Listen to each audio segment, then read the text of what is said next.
اور ساری آج کل کا جو وقت ہے فرصت کا، وہ موبائل کے ساتھ گزرتا ہے۔ سوتے سوتے بھی آخری عمل موبائل، دیر تک دیکھتے رہنا اور سونا۔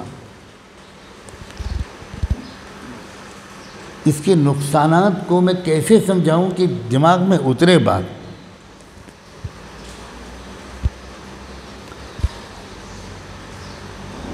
زندگی کبھی بھی صحیح رخ پر گزر ہی نہیں سکتی۔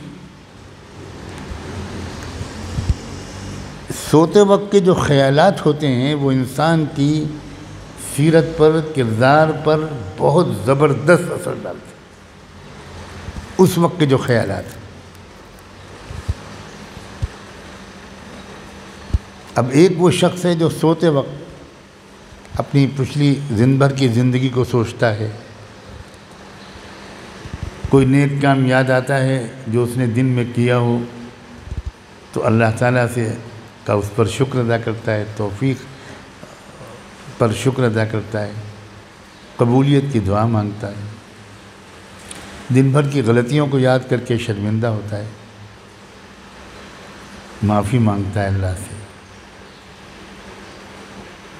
اور دعائیں کچھ پڑھتے ہوئے، کچھ سوچتے ہوئے، کبھی اللہ کی ذات کو سوچتے ہوئے، اللہ کی رحمت کو سوچتے ہوئے۔ نیند اور موت دونوں ملتی جلتی چیزیں۔ اللہ یتوفی الانفس حین موتها والتی لم تمت فی منامها۔ اللہ تعالیٰ جانوں کو اوپر اٹھا لیتے ہیں موت کے وقت، اور موت سے پہلے نیند کے وقت۔ تو نیند چھوٹی موٹی موت ہوتی ہے، تو نیند کے موقع پر موت کو یاد کرنا یہ بہت مناسبت رکھتا ہے۔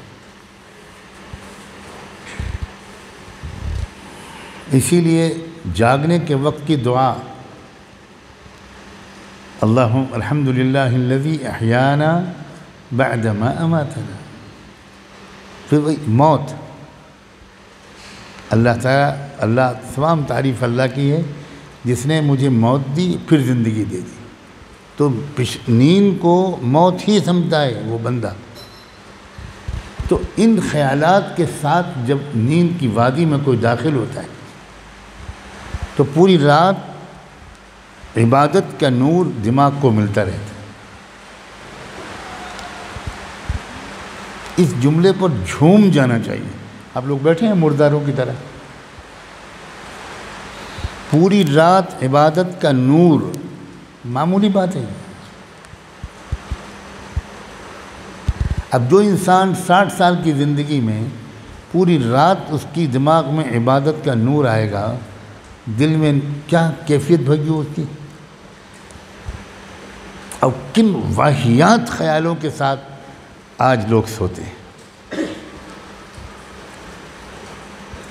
موبائل دیکھتے ہوئے اور گناہوں کے خیالات کے ساتھ سوتے، گناہوں کی تمناؤں کے ساتھ سوتے، گناہوں اور ناپاک خیالات کے ساتھ سوتے، گناہوں کی پلاننگ کے ساتھ سوتے، پوری رات گندگی، شیطانیت، حیوانیت اور نفسانیت دماغ میں غلاظت بھر رہی ہوتی۔ اب ایسے انسان کے اندر کیسے نور آئے گا؟ کیا نورانیت آئے گی؟ اس کی روحانیت کیسے ترقی کرے گی؟